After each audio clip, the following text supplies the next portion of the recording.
वाचालं पङ्गुं लङ्घयते गिरिं यत्कृपात्तमहं वन्दे परमानन्दमाधवम् श्रीमन्मदनगोपालं वृन्दारण्यपुरन्दरम् श्रीगोविन्दं प्रपद्येऽहं वन्दे मुकुन्दमरविन्ददलायताक्षम् इन्दुशङ्खदशनं सुचिरोपवेशम् इन्द्रादिदेवगणवन्दपावतीशम् वृन्दावनशबकन्दमङ्गलौ कोमलावगमहेशवन्दतौ जानकी करसरोजलालितौ ये मां पश्यति सर्वत्र सर्वं च मयि पश्यति यस्याहं न परमस्याम् सच में न परमस्यति। भगवान ने गीता में ये कहा वो मुझको सर्वत्र देखता है और जो सबको मुझ में देखता है वो कभी मुझसे अलग नहीं होता और मैं कभी उससे अलग नहीं होता। इसका तात्पर्य यही है कि भगवान में ही सारे संसार की सत्ता है। समस्त जीव भगवान में है और सारे जीवों में भगवान व्याप्त हैं। तो जिसकी ऐसी दृष्टि हो जाती है जो सब जीवों में सर्वदा श्री भगवान को देखता है और सब जीवों को भगवान में देखता है। जैसे आकाश में सारे नगर हैं, ग्राम हैं, घर हैं, सारे नगरों में, ग्रामों में, घरों में आकाश भरा है। इसी प्रकार से भगवान के सिवा और कोई वस्तु नहीं। भगवान कहते हैं कि मुझको छोड़कर नान्यत किंचिदस्ति धनंजय, अर्जुन दूसरी कोई वस्तु है ही नहीं। तो इस प्रकार से जिसकी बुद्धि में और जिसके मन में, जिसके निश्चय में ये बात आ जाती है कि सर्वत्र सर्वदा भगवान है, उसके व्यवहार में स्वाभाविक परिवर्तन हो जाता है। जो व्यवहार अपने किसी क्षुद्र स्वार्थ को लेकर होता है वो व्यवहार फिर भगवत पूजा के लिए होता है। भगवत प्रीति के लिए होने वाले कार्य में और स्वार्थ के लिए होने वाले कार्य में बड़ा अंतर है। जहाँ हमारे शरीर का कोई सुख अपेक्षित है, जहाँ इंद्रियों के भोग की किसी वस्तु की आवश्यकता है और उसकी पूर्ति के लिए हम काम करते हैं, वहाँ हमारे काम का स्वरूप दूसरा होगा। और जहाँ विशुद्ध भगवत प्रीति है तो वहाँ दूसरा होगा। ये जितने भी विकार हैं, दोष हैं, काम, क्रोध, लोभ, मोह, मद, मत्सर इत्यादि, ये सब के सब विषय प्रीति को लेकर के आते हैं। इन सब में प्रधान कारण है विषयानुराग। विषयों में, भोगों में जो चित्त की अनुरक्ति है, यही इन सब में कारण है। और यदि भोगों में से चित्त की अनुरक्ति निकल जाए और वो भगवान में हो जाए, सा परानुरक्ति ईश्वरे। सांडिल्य जी का सूत्र है, ईश्वर में जो परम अनुरक्ति है, परमानुराग है, उसी का नाम भक्ति है। तो परमानुराग का अर्थ यही है कि जहाँ जहाँ पर भोग सुख को लेकर चित्त की आसक्ति है, वहाँ वहाँ भोगासक्ति निकल कर चित्त में भगवान की आसक्ति आ जाती है। तो फिर जो कुछ भी कार्य होता है उसके बाद वो भगवदासक्ति को लेकर भगवत प्रीति के लिए होता है। ये दो भेद हैं, कर्मों में प्रेरणा के दो भेद हैं। एक कर्म होते हैं विषयासक्ति की प्रेरणा से, कामना वासना की प्रेरणा से, और एक कर्म होते हैं भगवत प्रीति की प्रेरणा से। तो जो कर्म भगवत प्रीति की प्रेरणा से होंगे वो स्वाभाविक भगवान के अनुकूल होंगे। जैसे हमारे घर में कोई अतिथि आ जाए और उन अतिथि का हमें सत्कार करना है, तो स्वाभाविक हम इस बात को जानेंगे, जानना चाहेंगे कि भाई किस कर्म से, किस चीज से ये पसंद होंगे, इनकी पसंदगी की क्या चीज है, ये हम स्वाभाविक देखेंगे। इसी प्रकार से जब भगवान की प्रसन्नता के लिए हमारे कार्य होंगे तो स्वाभाविक जो जो कार्य भगवान को प्रीतिकर होंगे वही करेंगे। तो ये जितने दोष हैं, काम है, क्रोध, लोभ, मोह, मद, मत्सर, बैर, हिंसा इत्यादि, ये सब के सब भगवान के लिए अप्रीतिकर हैं। इनको भगवान पसंद नहीं करते। तो स्वाभाविक भगवत प्रीति के लिए कार्य होने पर तब विरोधी उदासीनता है इस सूत्र नायक जी का। तो जो जो कार्य भगवान के मन के विरुद्ध होते हैं उन कार्यों में अपने आप उदासीनता आ जाती है। वो कार्य बनते नहीं, उन कार्यों की ओर न जाता नहीं। जो चीज भगवान को अच्छी नहीं लगती है वो चीज वो करता नहीं, क्योंकि उसका जीवन तो प्रधानतया भगवत प्रीति के लिए है। उसके कार्य सारे भगवत प्रीति के लिए है। तो जैसे हमारे यहाँ के आदर्श के अनुसार पतिव्रता स्त्री के सारे कार्य केवल पति सुख के लिए होते हैं। जिस कार्य में पति का सुख है बस वही कार्य उस पतिव्रता पत्नी का स्वभाव है, उसका धर्म है। स्वाभाविक यानी दो तरह के धर्म होते हैं। एक तो होता है धर्म किसी हेतु को लेकर, एक होता है स्वाभाविक। इसी प्रकार भगवत प्रेम भी एक होता है किसी हेतु को लेकर और एक होता है स्वाभाविक सहज। अनन्य ममता विष्णु ममता प्रेम संगठन, ये नारद पंचरात्र में कहा गया कि अनन्य ममता भगवान में हो। अनन्य ममता का अर्थ क्या है कि बस भगवान ही मेरे, भगवान के सिवा मेरा शरीर भी मेरा नहीं, मेरी कोई वस्तु नहीं, एक भगवान ही मेरे। और ये भगवान ही मेरे, ये किसी प्रकार के दूसरे पदार्थ की इच्छा को लेकर नहीं, किसी और चीज में अनुराग हो और भगवान के साथ मेरापन बना रहे, ये संभव नहीं होता। तो कहते हैं कि भगवान में मेरापन हो और वो मेरापन भी हो केवल प्रेम को लेकर। ममता प्रेम संगठन, ममता तो हो भगवान में पर ममता हो एकमात्र प्रेम को लेकर। तो भाई भगवान ही मेरे हैं, मेरा सब काम वो कर देंगे। यहाँ भी भगवान ने एक ममता का संबंध बताता है आदमी, पर मेरे काम वो सब कर देंगे। इससे ये सिद्ध होता है कि उसके काम कुछ अलग हैं। जिन कामों को मेरे भगवान से सफल बनाना चाहता है उसके वो काम, उसकी बुद्धि के सोचे हुए वो काम उसके अलग हैं। मैं कामों के सोचने का, उसको कब क्या चाहिए इसके निर्णय करने का भार उसने भगवान को नहीं सौंपा। इतना भार अपने ऊपर रखा और भगवान चूंकि मेरे तो मेरा काम कर ही देंगे। तो ये भाव जहाँ तक है वहाँ तक है, तो वो भगवान में अनन्य ममता नहीं है। भगवान पर अनन्य ममता महून्य कारण है, भगवान पर विश्वास की कमी है। और अनन्य ममता ही प्रेम है। बड़ा सुंदर भाव है। सब जगह से मेरापन निकल कर एक भगवान में केंद्रित हो जाए। या जग में जह लगी या तनु की प्रीति प्रतीत सदाई, सो सब तुलसीदास प्रभु ही सो हम सिमटी एक ठाई। प्रार्थना करते हैं तुलसीदास जी कि महाराज इस जगत में इस शरीर के संबंध को लेकर जहाँ तक प्रेम, विश्वास और आत्मीयता है, प्रीति, प्रतीति और सदाई, प्रेम, विश्वास और आत्मीयता, ये सारी की सारी सब जगह से सिमट कर एक भगवान ही में, एक राम ही में आ जाए एक जगह।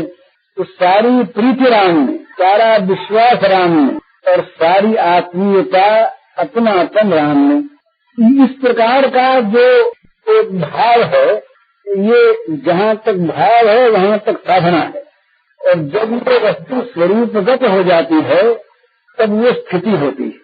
तो पहले पहले ऐसा भाव करना पड़ता है साधक को, इस मार्ग के जो साधक हैं उनको, कि मेरा कुछ नहीं, भगवान ही मेरे, भगवान ही मेरे, तो मैं कुछ नहीं, मैं भगवान का सेवक, मैं सेवक सचराचर।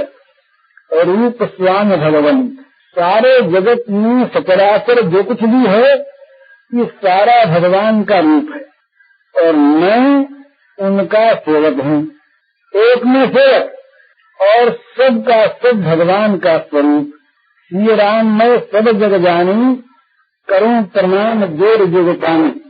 तो अहंता जो अपनी है वो तो भगवान के दासत्व में जाकर परिणत हो जाए। अहंता सारी की सारी और कहीं न रहे, इसी का नाम है भगवान का निवेदन हो जाना। सारी अहंता भगवान के एकमात्र दासत्व में जाकर टिक जाए, समा जाए और सारा ममत्व भगवत चरणों में आकर रह जाए। भगवान के चरण कमल ही मेरे और मैं उनका सेवन करने वाला सेवक। बस ये दो संबंध अहिंसा ममता के जगत में रहे। ममता एकमात्र भगवत चरणों में आ जाए और अहिंसा एकमात्र भगवान के दासत्व में आ जाए तो जगत में फिर क्या उसका रहा। सारे काम उसके हो गए भगवान की सेवा और भगवान हो गए उसके अपने। बस फिर को यही करना है, इसके परे कोई साध्य नहीं है। जब मनुष्य भगवान का हो जाता है वास्तव में तो वो जगत से बहुत ऊपर उठ जाता है। मैंने जगत के जो द्वंद्व हैं, जगत के हानि लाभ, मानापमान, निंदा स्तुति, जीवन मृत्यु, सुख दुख, ये जितने भी द्वंद्व हैं ये द्वंद्वात्मक स्थिति का नाम ही जगत है। जहाँ एक तरफ सुख है दूसरी तरफ दुख होगा ही। ये प्रत्येक वस्तु की दो दिशाएं हैं। जहाँ मान है वहाँ मान का अभाव है ही, अपमान है ही। जहाँ सुख है वहाँ दुख है ही। जहाँ दिन है वहाँ रात्रि है ही। जहाँ भोग है वहाँ भोग का अभाव है ही। ये जितनी भी द्वंद्वात्मक पदार्थ हैं ये जोड़ा साथ रहता है। इसलिए कोई ये कहे कि जगत की दृष्टि में कोई जगत में सुखी ही रहेगा तो संभव नहीं है। जहाँ सुख है वहाँ दुख रहेगा ही, क्योंकि दुख के बिना सुख रहता नहीं। सुख की अनुभूति क्या वस्तु है? दुख का अभाव। तो दुख था वो दुख नहीं रहा तो उसका नाम सुख हो गया। सुख था सुख नहीं दिखा उसका नाम दुख हो गया। एक दूसरे की सत्ता को सिद्ध करता है और एक दूसरे आपस में टकराते रहते हैं, बदलते रहते हैं और मित्र रहते हैं, बल्कि दोनों साथ ही रहते हैं। हम जब उस तरफ देखें तो वो दिख जाता है। जैसे तवा जो है, तवा का एक और उभरा हुआ है और एक तरफ गहरा अंदर है। जहाँ तवा है दोनों चीजें हैं, और जब हम तवे को त्याग रखते हैं तब दिखता उभरा हुआ और जब सीधा रखते हैं तब दिखता है वो गहरा है। वो तवा एक है। इसी प्रकार से जगत जो है ये द्वंद्वात्मक है। द्वंद्वात्मक माने इसमें दो दो चीजें साथ है। सुख है वहाँ दुख है, लाभ है वहाँ हानि है, जय है वहाँ पराजय है, दिन है वहाँ रात्रि है, प्रकाश है वहाँ अंधकार है। इन सब में इन दोनों को सत्ता देने वाला, इन दोनों को प्रकाशित करने वाला, इन दोनों में ही सदा रहने वाला जो एक नित्य सत्य पदार्थ है वो है परमात्मा। उसी परमात्मा पर ये जगत टिका हुआ है। उसी परमात्मा में ये जगत है। यही परमात्मा इस जगत में भरा हुआ है। उस परमात्मा की तरफ जब दृष्टि हो जाती है मनुष्य की तब वो दृष्टि हो जाने भर की देर है।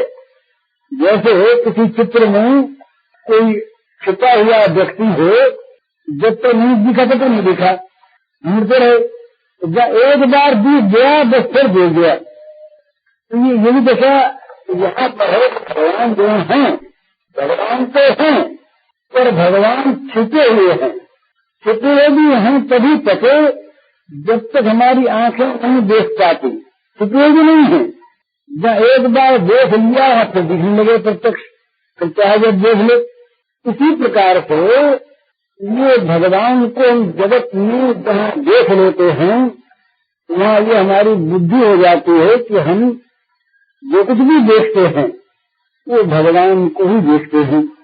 तो जब ये बुद्धि हो जाती है और जब शरीर रहता है, अहंता रहती है, तब किसी क्रिया की आवश्यकता होती है। उस क्रिया में संबंध की आवश्यकता होती है। तो वहाँ संबंध होता है ये कि भगवान हमारे स्वामी, हम उनके सेवक, ये संबंध एकमात्र। और क्योंकि भगवान ही कुछ है नहीं, इसलिए भगवान ही हमारे, तो सारी ममता भगवान का प्रति जाती है, तो सारी अहंता भगवान के दासत्व आ जाती है। ये जो भगवान के साथ ममता का और सेवा का संबंध है, यही वास्तविक साधना है। जिस साधना में बस भगवान रह जाते हैं और भगवान की सेवा रह जाती है। तो ये सेवा कैसी होती है फिर? ये मनुष्य का जीवन जो है ना, तो जीवन सेवामय है और सेवामय होना चाहिए। सेवा न है और सेवामय होना चाहिए जीवन। तो सेवा है और सेवामय का अर्थ क्या है कि जो कुछ भी जीवन में कार्य हैं, जितनी भी हमारे द्वारा मन से, इंद्रियों से, वाणी से क्रिया हो, वो सारी क्रिया सेवा रूप ही है। सेवा रूप माने जो हम जिनकी सेवा करना चाहते हैं, इनको जो प्रीति करे, इनको जो अच्छी लगे, इनको जो पसंद हो, जो इनको दिखे, इनको मन जो है कि ये हमारा काम करता है।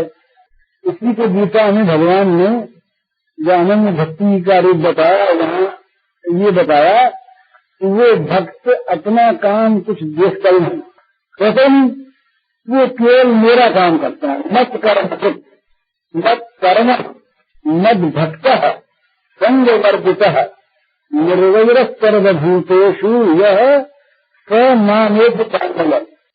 वो क्या करता है, क्या स्थिति उसकी है कि वो मेरा ही काम करता है। मत कर्म इंद्रियों के द्वारा, मन के द्वारा, बुद्धि के द्वारा जो कुछ भी करता है, भगवान कहते हैं मेरा काम करता है। तो मेरा काम करता है वो तो ठीक, तो मेरा काम करता है किस ताकत से, उसका आधार क्या है? तो मेरा काम जो करता है उसमें उसकी परायणता किस वस्तु में है? तो मेरा काम जो करता है वो मेरा काम किसके सहारे करता है, उसका आधार क्या है? तो कहते हैं मत कर्म, तो परायण भी मेरे ही है। तो वो मेरा काम करता है और मेरी शक्ति से करता है, ये ठीक, पर वो किसी दूसरे में उसके मन का प्रेम होगा, हो सकता है। काम तो करता है मेरा, पर मेरा काम इसलिए करता है कि मैं उसके काम की सिद्धि कर दूं, तो जहाँ उसका प्रेम है वो काम सफल हो जाए। तो ऐसी बात नहीं। मत भक्त ये मेरा ही तो काम करता है और मेरी ही ताकत से करता है और मेरा ही भक्त है। और फिर कैसा है, उसमें दो बात है, जगत में कहीं भी उसका मन अटका नहीं रह गया है। ये एक सिद्धांत की बात है, हमारा मन कहीं अटका होगा कहीं पर, तो हम काम ठीक नहीं करते। एक आदमी चिट्ठी लिखता है, मामूली बात है, अगर उसका मन और कहीं अटक गया, चला गया, तो भूल हो जाएगी, सफलता आ जाएगी। घर के मार्ग में सही बना रही है और बनाते बनाते उसका मन कहीं चला गया, अटक गया मन, भूल हो जाने में। तो भगवान का काम वही मनुष्य कर सकता है, किसी का भी जिसका मन कहीं फंसा हुआ नहीं। संग वर्जित है, इसका अर्थ संग वर्जित है, मन कहीं पर भी उसके चित्त का संग हो गया हो। ये बिल्कुल मनोवैज्ञानिक चीज है, ये हम दिन भर इसको देख सकते हैं कि जिसका मन कहीं फंसा हुआ रहता है, ये किसी काम को ठीक नहीं कर पाता। जिस काम में भी हाथ लगाता है उसका मन फंसा भी देता है। और मन था दूध में सांगोपांग काम नहीं होता, जो काम केवल शरीर से होता है और मन में साथ दे, मन कहीं और रहे तो उसका काम ठीक से होता ही नहीं, हो सकता ही नहीं। क्योंकि काम में तो शरीर की आवश्यकता नहीं है, शरीर तो बाहरी औजार है।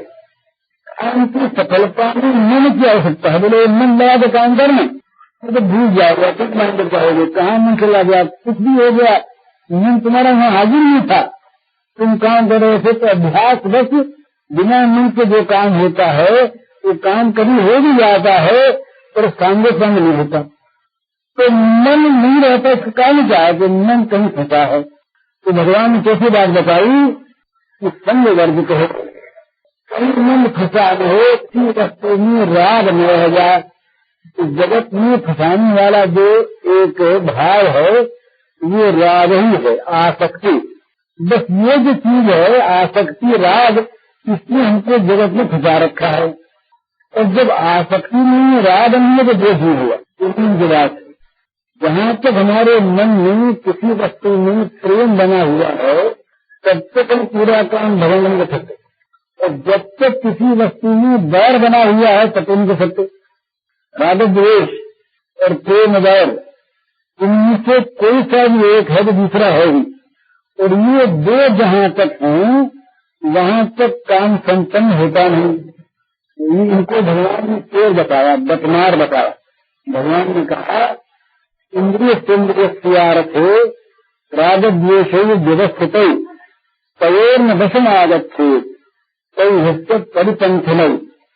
भगवान ने कहा भाई दो डाकू ये हर जगह बैठे हैं और हर वक्त बैठे हैं और हर चीज में बैठे हैं, प्रत्येक इंद्रिय प्रभेद हैं। ये दो डाकू कौन है? राग द्वेष। राग और द्वेष ये दो डाकू सब जगह सुव्यवस्थित हैं। मैंने अपनी दुकान लगा के बैठे हैं, अपनी ऑफिस जमा के बैठे हैं, व्यवस्थित ही तो कहा तय में रखना आदत थे। इन दोनों के वश में न आ जाना, इन दोनों के वश में यदि हो गए तो तुम्हारे सारे काम बिगड़ जाएंगे। क्यों? ये लिखने वाले हैं बटनार हैं। परिपंथी का अर्थ होता है जो राह में निकले, ये राह में डर से लिखने वाले हैं, तो सावधान रहना, इनके वश में न होना। तो भगवान का संग वर्जित है और निर्वैर तरह भूतेश। किसी प्राणी के प्रति भी उसके मन में डर नहीं रहता, कहीं भी किसी वस्तु में उसका मन फंसा नहीं रहता। वो केवल मेरा ही भक्त होता है, मेरे ही परायण होता है और मेरा ही काम करता है। इस प्रकार जो करता है वो अनन्य भक्त है। भगवान ने लक्षण बताया ये अनन्य भक्ति के 5 बातें कही। मेरा काम करने वाला, मेरे परायण, मेरा भक्त, आसक्ति रहित और किसी प्राणी में भी बैर न रखने वाला, ये मेरा अनन्य भक्त है। उसके द्वारा मेरी भक्ति संपन्न होती है। तो जो मत्कर्म कृत है, मेरा कर्म करे, ये जब भगवान हमारे हो जाएंगे, एकमात्र भगवान हमारे, और जब हम भगवान की एकमात्र सेवक हो जाएंगे तो हमारे जीवन में फिर कर्म अपना सही रहेगा। वो तो हमारे जीवन का प्रत्येक कर्म ये भगवान के लिए नहीं और कर के भगवान के अर्पण नहीं, ये दर्जे दूसरे हैं। भैया हम कर्म करें, हम कमाएं किसी चीज को और किसी को दे दें, ये तो अर्पण होता है। और एक हम जो कुछ भी कर्म करें वो कर्म तो हम करें और अपना कर्म करें, पर करें उनके लिए, सोचे हम, समझे हम, विचारें हम, तो उनके लिए करें। जैसे एक तो आदमी धन कमावे अपनी इच्छा से और कमा के किसी संस्था को दान कर दे, ये तो अर्पण हुआ। और एक अपनी बुद्धि से आप कमावे और कमावे संस्था के लिए, ये प्रदर्शन हुआ।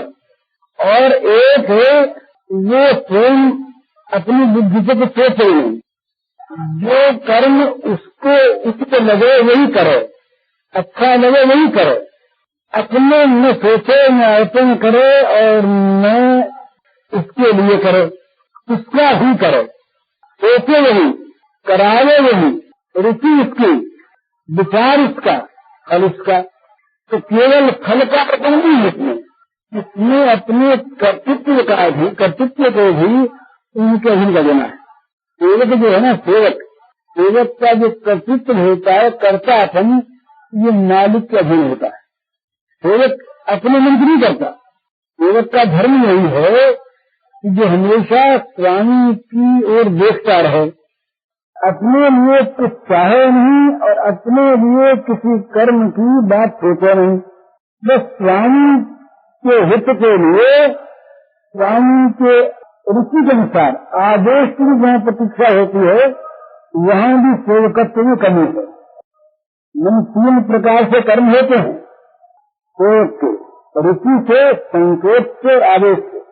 आदेश के बाद भी जो सेवा न करे वो तो सेवक ही नहीं है। मालिक कहते अमुक काम करे, प्रभु कह दे अमुक काम करे, तब भी हम आनाकानी करें, तब तुम सेवक हैं। लेकिन हम मालिक के हुक्म की भी बात देखते रहें, जो हुक्म देंगे तो करेंगे, तो तीसरे दर्जे के सेवक है। इशारा पास करें तो दूसरे दर्जे के, और मन देख के करें ये पहले दर्जे के हैं। तो रुचि, संकेत और आदेश मन देखकर, इशारा पाकर और हुक्म पाकर, तो स्वामी भक्त सेवक होता है तो ये रुचि समझ जाता है कि समय क्या रुचि होती है, कब क्या उनको चाहिए, तो ये हमेशा रुचि रखता है। तो वहाँ विलक्षणता और है, भगवान में कर विलक्षणता है, यह और कहीं पर नहीं है। जो सेवक भगवान की रुचि रखता है, भगवान की रुचि रखते हैं। राम सदा सेवक रुचि राखे, तो कहते राम सदा सेवक रुचि राखे। राम का स्वभाव ये है कि अपनी रुचि को छोड़ देते हैं, अपने आप को भूल जाते हैं। सेवक की रुचि के लिए, सेवक को सुख पहुंचाने के लिए राम काम करने लगते हैं। तो राम की महत्ता है, ये राम का स्वभाव है। तो राम का स्वभाव ऐसा है कि ये तुम जान लो तब तो वो राम ही का हो रहे। इन्हें राम स्वभाव जिन जाना, इन्हीं भजन तक भावे आना। तो श्री राम स्वभाव श्री लखी जैन भगत आई, तो तुम जमी जाय जनमी जड़ तुम तरुणता गमाई। कहते हैं कि राम के शील स्वभाव को जान कर भी अगर तुम्हारे मन में राम की भक्ति नहीं आई तो माता ने तुमको व्यर्थ ही जन्म दे करके अपनी शील और यौवन को नष्ट किया। तो राम का ये स्वभाव है कि वो प्रेमी को बना लेते हैं प्रेमास्पद, ये भगवान का स्वभाव है। जब श्री गोपांगना ने ये चाहा कि भगवान हमारे द्वारा सुखी हैं, तो भगवान को सुख की आकांक्षा नहीं, तो उनके मन में जो ये भाव आया प्रेमियों के कि भगवान हमारे द्वारा सुखी हैं, तो भगवान यहाँ तक उतरे, उनके लिए मन भी बनाया। भगवान अमना है, उनके लिए मन बनाया, उनके लिए शरीर को प्रकट किया, और उनके लिए वो सब क्रियाएं थी जिन क्रियाओं को लोग आज भी दोषी बताते हैं। कोई भगवान ने माखन की चोरी की, वही भगवान और चोर, ये कैसे चोरी तो महापाप है, भगवान चोरी कैसे करते, ये बात ठीक नहीं। तो वहाँ कुछ बेसमझी की बात भी है। चोरी तो होती दूसरे की चीज की, और चोरी होती है खुद का, और चोरी होती है अपने लाभ के लिए। यहाँ इतनी चीज नहीं है, भगवान की सारी चीज है, जिसका जो कुछ भी है उस सबके मालिक भगवान है। और भगवान जहाँ पर वहाँ पूरा प्रकाश है, प्रकाश हो नहीं सकती। और भगवान इस चीज को क्यों बनाते हैं, उसकी प्रसन्नता के लिए करते हैं। तो चोरी है ही नहीं, ये तो एक प्रभाव का इसमें है कि ये गोपिका चाहती हैं। एक दिन की बात है, मैया मक्खन बिलो रही थी, यशोदा मैया माखन बिलो रही थी, तो श्री कृष्ण खड़े हो गए आकर। मैया ने मुंह किया इस तरफ को, उन्होंने लोंदा निकाल लिया मक्खन का, अच्छा जब लेने लगे तो पीछे नहीं करके खाने लगे। अब मैया ने देखा इसने मेरे ये तो खा रहा है, कहाँ से आया, तो देखा मैया मारेगी तो भागे वहां से। तो गोपी एक खड़ी थी, उसने देखा कि देखो कितना आनंद है। अब ये तो मैया है, मैं तो मैया नहीं, मेरे घर में श्याम सुंदर कब मैं आगे खाऊं। तो गोपी की अभिलाषा थी, बड़ा प्रेम था। भगवान ने मन मन कर रखा तुम्हारा मक्खन भी लेंगे, तो गोपी ने कहा ऐसे लेना पड़ेगा। इसी प्रकार से छुटकर और फिर छुटकर आप खाए, छुटकर भागेंगे, कैसे करेंगे। तो ये तो पूजा स्वीकार है, चोरी कहाँ है। ये तो भगवान का क्रिया को स्वीकार करना। तो ये क्यों क्या भगवान ने? ये प्रेमी के मन की इच्छा पूर्ण करने के लिए। इनके भागवत में आया जब भगवान खंडे को फाड़ करके और आधा शरीर आदमी का आधा सिंह का पशु का ये बना के निकले। तो भाई ऐसा क्यों किया भगवान ने? ब्रह्मा प्रेमी थे, शंकर प्रेमी थे, उन लोगों ने जहाँ जहाँ जिसको जो वरदान दिया वैसे वैसे भगवान बने। तो ब्रह्मा जी ने कह दिया था तो इसलिए तो ये वैसे ये बने। पर प्रहलाद ने कह दिया था खंडे में है तो सत्यम विभातम जो भक्त भाषितम, अपने सेवक की कई हुई बात को सच करने के लिए तो खंडे से निकले, गौर से निकल जाते। तो राम सदा सेवक से राखे। ये भगवान का स्वभाव है कि सेवक यहाँ से रुचि इन रुचियों को भाई समझा दे तो ऐसा काम नहीं करेंगे। पर वो ऐसी बात नहीं, वो तो रुचि रख देते हैं। ऐसी बात ऐसा कैसी सही तो मेरे आपकी बदनामी होगी। बड़े बड़े ऋषि लोगों ने कहा क्या करते हैं भगवान, बदनामी हुई, विश्वास हुआ जब वो खा रहे थे यहाँ पर बैठे, वन भोजन हो रहा था सखाओं के साथ।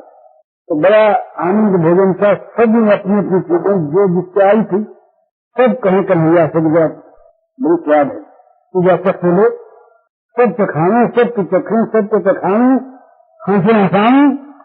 ये सब देख करके ब्रह्मा जी ने देखा कि अभी ये राक्षस की आत्मा देख निकली और ये सुना गई, ये वही बालक अब ये इस प्रकार से रहा है और रहा है, ये भगवान कैसे है। तो वहां पर इस शंका का निराकरण करने के लिए लोगों ने ये बताया, टीकाकारों ने, कि ब्रह्मा जी प्रेम रस का स्वाद चखना चाहते थे, इसलिए उन्होंने ऐसा किया। उनको मोह नहीं था, पर मोह गया भी क्या आश्चर्य है। इस प्रकार की लीला, छोटे से बच्चे बन गए और हरेक की भूखें भी खाने लगे और ललचाने लगे। तो जो पूर्ण काम, आत्म काम, जिनको कभी भूख लगती नहीं और कभी भूख लगती है तो जरूर से सारे जगत को खा जाते हैं। ये भगवान विद्या से मक्खन के लिए और इसके लिए ब्रह्मा जी के लिए, ब्रह्मा जी ये काफी है।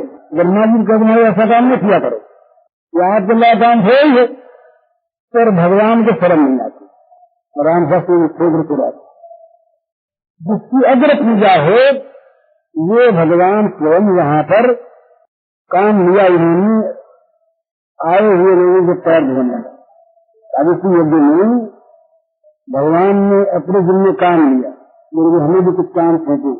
कौन सेवक थे वहां पर, तो भगवान को काम सौंपा गया। भगवान ने पूछा आप क्या काम लेंगे, तो बोले भाई तुम्हारे घर जितना कुछ आए। कितना प्रेम है अपने मित्र के घर में आने वाले अतिथियों के चरण धोना। अतिथि तो मानते हैं उनको सबसे बड़ा, ये अतिथि घर में आते हैं ये तो मानते हैं उनको सबसे बड़ा, पर ये काम लेते हैं अतिथियों के चरण धोने लगे। हमारे मित्र के घर में आ रहे हैं, ये हमारे पूजन में उन सबके चरण धोने का तो काम लिया और हुई वहां पर उनकी अगर पूजा। जब पूजा का मौका आया, भाई किसकी पूजा पहले करें, तो जो सबसे बड़ा है उस पूजा पर सब बने सबसे बड़ा, तो भूषी जी का पत्ता हुआ उसकी पूजा सबसे बड़े। तो शिशुपाल के सिवा किसी ने भी विरोध नहीं किया, सबका समर्थन था, कहा पूजा के योग्य नहीं है। तो जिनकी अग्र पूजा हो, इतने बड़े समारोह में, यज्ञ में, बड़े बूढ़ों के सामने वो भगवान निर्लज्ज होकर काम लेते चरण धोने का। ये महाराष्ट्र में तो एक कार्य है, इसमें ये विचार इन्होंने काम लिया था बर्तन मांगने का। क्या करें ले लें, क्योंकि रामसभा से भी गिरा थी, जिसमें अपने सेवक का मन रहता है, उसकी बात ऊंची रहती है, वो राजी रहता है। तो ये सेवक कौन करे, ये बात सारी इस तरह आगे था। सेवक कौन? सेवक वही जो भगवान की रुचि के अनुसार अपना जीवन बना ले। रुचि संकेत आदेश, आदेश की प्रतीक्षा नहीं। तो संकेत की भी प्रतीक्षा नहीं, ये तो भगवान की रुचि को जान जाए, इस बात में प्रसन्न होते हैं, इसको समझ जाए, इसको समझ करके और वो बस अपने जीवन को ऐसा बना ले, उसके जीवन का प्रत्येक कार्य इसीलिए हो भगवान के लिए। तो ये जीवन जो है ये भगवान का जीवन होता है, युग जन का जीवन होता है, उसके प्रत्येक काम भगवान के लिए होते हैं।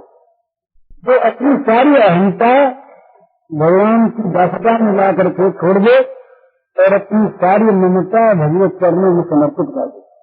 भगवान के चरण कमल ही मेरे और मैं उनका अनन्य सेवक, बस ये संबंध है जीवन का रह जाए भगवान के साथ और जगत के साथ भगवान के संबंध को लेकर।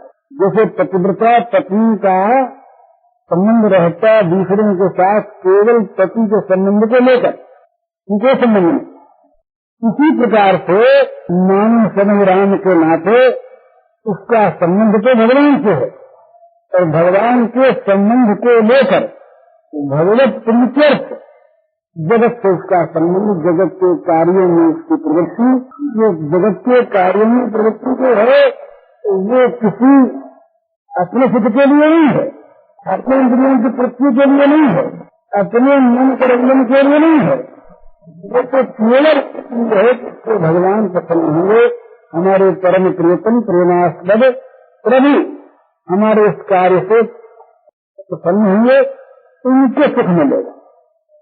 ये है सेवक का भाव, मालिक की रुचि को रखना। तो बस जहाँ ये रुचि की जाती है वही जीवन भगवान का बन जाता है। जब तक रुचि की नहीं आती, जब तक आपकी रुचि अलग है, तो उस रुचि की पूर्ति हम करवाना चाहते हैं भगवान से, तब तक भगवान में प्रेम तो है ही नहीं, विश्वास भी नहीं। ये कसौटी है, इस पर हमेशा आदमी कस को देख ले, हमारी रुचि की प्रधानता जहाँ पर है और भगवान के द्वारा इस कार्य की सिद्धि हम चाहते हैं, ये हमारा काम, ये हमारी रुचि इस काम में है, तो आप इसको कर दो, हमारे लिए ऐसा पढ़ चाहिए, ऐसा बनना चाहिए, ऐसी मोटर चाहिए, ऐसी नौकरी चाहिए, ऐसा मकान चाहिए, जो कुछ भी हमारी रुचि में, अपनी रुचि जहाँ पर भगवान की रुचि से भिन्न है और इस रुचि की पूर्ति हम भगवान से चाहते हैं और कहते हैं भगवान तुम हमारे, तो हमारे इसीलिए कहते हैं तुम हमारा काम कर देते हो, यही हाथ धो जाता है।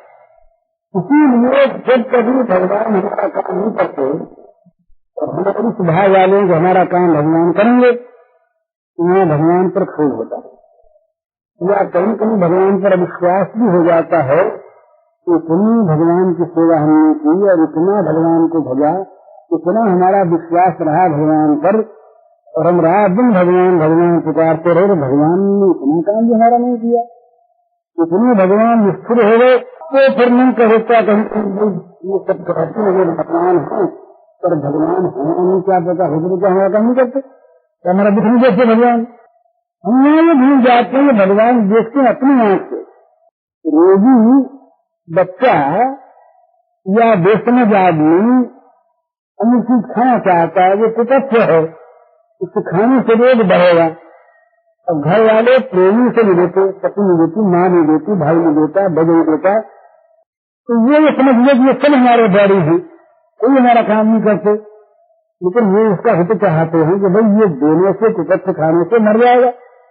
तो ये विश्वास नहीं है। ये विश्वास न होने से ही हम आपकी रुचि रखते हैं अलग, और रुचि रखते हैं इसलिए रुचि को पूर्ति चाहते हैं और पूर्ति न होने पर खेद या अविश्वास करते हैं।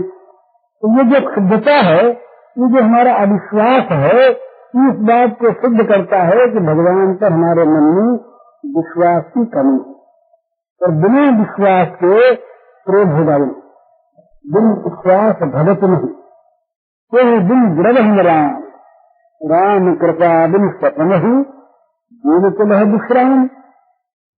बिना विश्वास के भक्ति नहीं होगी, बिना भक्ति के राम का चित्त द्रवित नहीं होता दिखेगा, राम की कृपा नहीं देखेगी। तो बिना राम की कृपा के जीव कभी स्वप्न में भी विश्राम काम तो नहीं कर सकेगा। तो सबसे पहली चीज है भगवान पर विश्वास करो। विश्वास करके सारे जगत में उनको भरा देखो, अपने उनका सेवक मानो और अपना सारा जीवन उनकी सेवा में लगा दो, परियोजन करो। यहाँ श्री भगवान में जब विश्वास सुदृढ़ हो जाता है तब भगवान के प्रति जीवन समर्पित होता है। और जो समर्पित जीवन है भगवान के प्रति, जहाँ पूर्ण समर्पण है, पूर्ण आत्मनिवेदन है, वही आगे चलकर प्रेम के रूप में परिणत हो जाता है।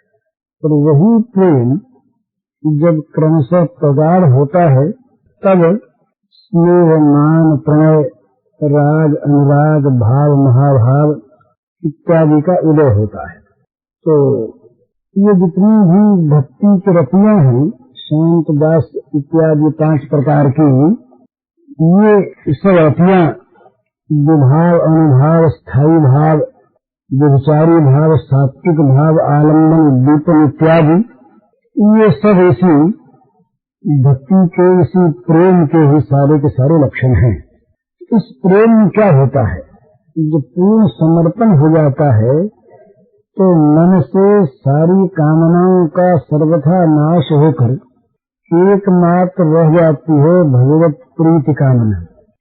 भगवान को जिसमें सुख हो, वो चौपानिक में कहा गया है, काम गंधहीन स्वाभाविक गोपी प्रेम, निर्मल उज्ज्वल शुद्ध जेन दग्ध है।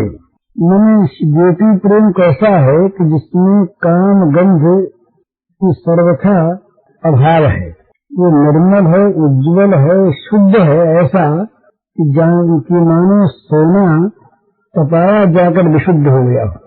तो इस प्रकार जब भगवान में प्रेम प्रस्फुटित हो जाता है तब वो इस प्रकार का सुंदर अमृत बन जाता है कि उसकी लालसा भगवान को भी होती है। और वैसी अवस्था में जब इस प्रकार पूर्ण समर्पण की अवस्था हो जाती है तब वास्तविक गोपी प्रेम की स्थिति आरंभ होती है। और जब ये गोपी प्रेम तमाम भावों को प्राप्त होता हुआ और प्रेम का उज्ज्वल स्वरूप ग्रहण कर लेता है, बस तभी गोपी प्रेम का शुद्ध भाव खिल उठता है।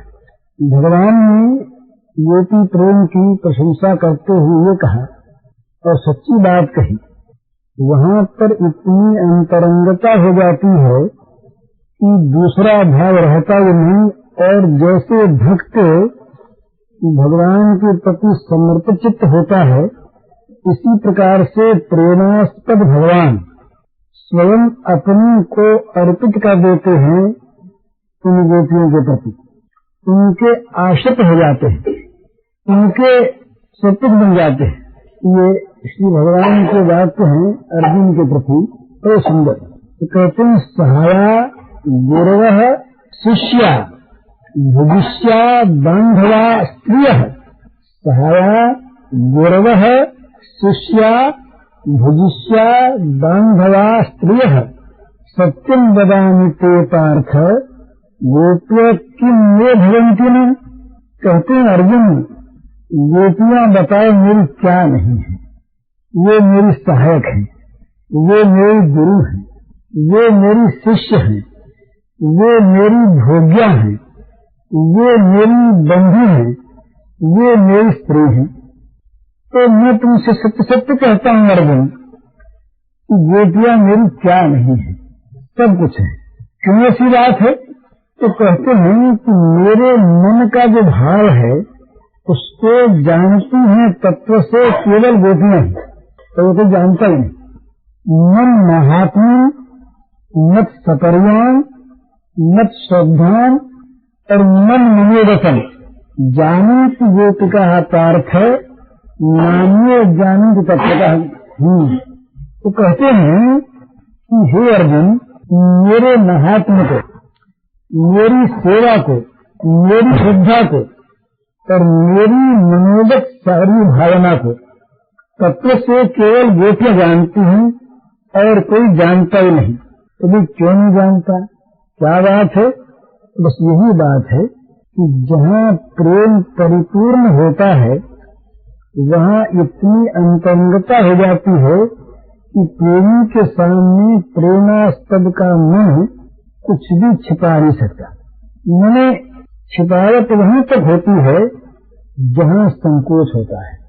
तो प्रेमास्पद प्रेमी के निकट इतना निसंकोच हो जाता है, प्रेमी का प्रेम इस प्रकार से प्रेमास्पद को संकोच रहित कर देता है कि उसके मन की प्रत्येक छिपी बात उस प्रेमी के सामने प्रकट हो जाती है, प्रेमी के मन में आ जाती है।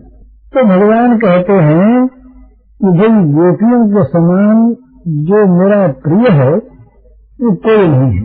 तो जब भगवान छिप गए वहाँ पर, रास पंचाध्यायी की बात है, भगवान छिप गए तो भगवान नहीं मिले तो ढूंढती फिरी गोपियां और ढूंढते ढूंढते भगवान के स्वरूप को प्राप्त हो गई, वो लीला करने लगी। इसके बाद भगवान प्रकट हो गए।